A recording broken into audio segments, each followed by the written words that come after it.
qui est cet djihadiste algérien qui accuse la DGSE française de complot contre l'Algérie.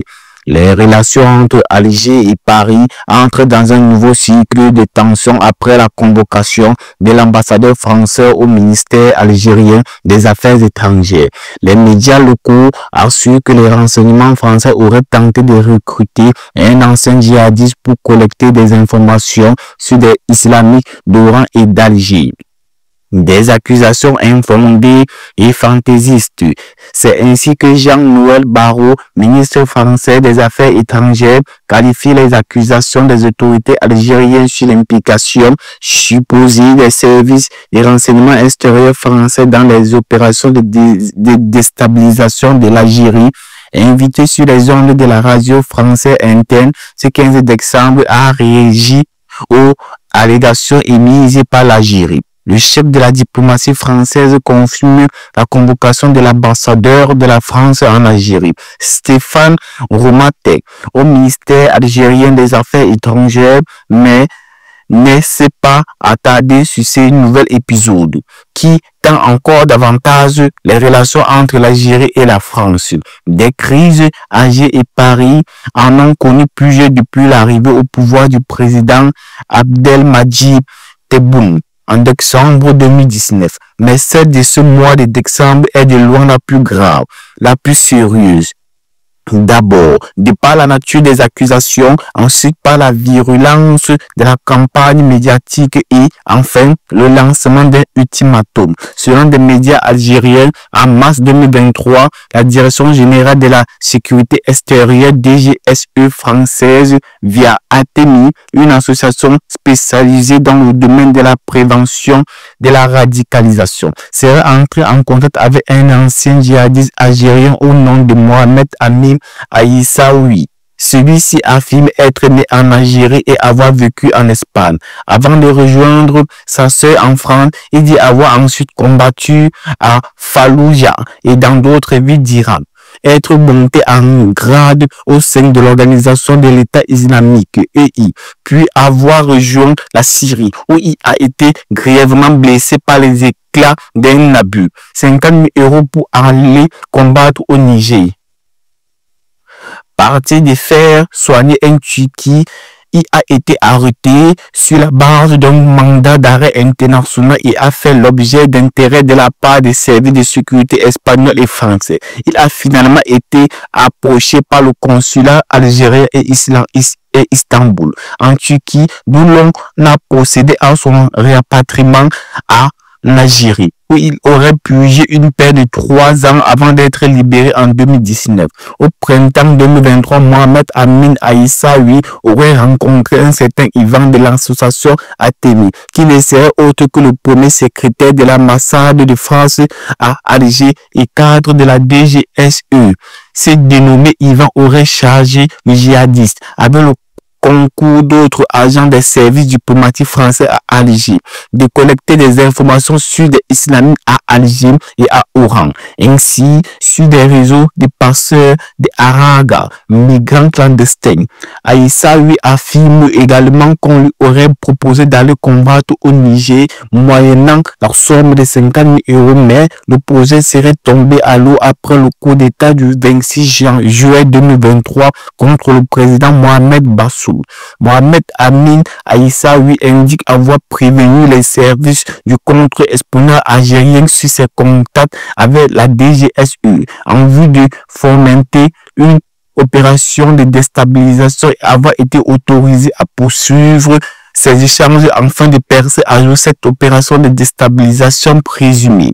Largement relayée par les médias locaux, ces accusations ont débouché sur la convocation de l'ambassadeur Romatek au ministère des Affaires étrangères algériennes le 12 décembre dernier, où lui ont été signifiés plusieurs griefs, dont ceux de complot contre le pays, atteinte à sa souveraineté et campagne médiatique en France contre l'Algérie.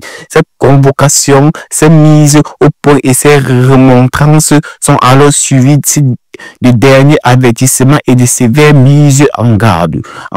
On ignore bien sûr les mesures coercitive que pourrait ultérieurement prendre Alger. Mais il est certain que ce climat délétère entre les deux capitales n'est pas près de se dissiper. Surtout que désormais tous les canaux de communication sont totalement rompus depuis le rappel en juin 2024 de l'ambassadeur d'Algérie en France. Ce n'est pas la première fois que le gouvernement ou les médias algériens accusent la DGSE de mener des actes hostiles contre leur pays. En février 2023, les services de renseignement extérieurs français auraient exfiltré d'Algérie vers la France, en passant par la Tunisie. La militante Amira Bouraoui, alors qu'elle faisait l'objet d'une interdiction de quitter le territoire algérien en mai 2023, des journaux algériens affirment également que la DGSE a fomenté un complot, a-t-elle dit, en Israël qui visait à déstabiliser l'Algérie avec le concours d'officiers du Mossad et des services de renseignement marocains. Dans cette présumée opération avec ces djihadistes, comme dans les deux autres cas, aucune preuve n'a été fournie pour attester de la véracité de ces allégations. Qui est vraiment Mohamed Amin Aïssaoui? Mais qui est vraiment Mohamed Amin Aïssaoui? Selon les informations recueillies par Buzz Paparazzi en août 2014, ce dernier quitte clandestinement l'Espagne, où il réside avec sa famille depuis plusieurs années. Sans prévenir sa épouse, son frère se présente d'ailleurs à la brigade provinciale d'information de Madrid pour signaler sa disparition. Une enquête est alors ouverte et confiée au service de l'antiterrorisme entre un contact avec des cellules de recrutement de Daesh en Iran et en Syrie. Aïssaoui combat dans les rangs de El Araka avant d'être blessé par des éclats d'abus. Selon les services de renseignement espagnols qui le surveillent, ainsi qu'une cinquantaine d'autres djihadistes de El Parti d'Espagne, il était un membre actif de l'organisation terrorisme.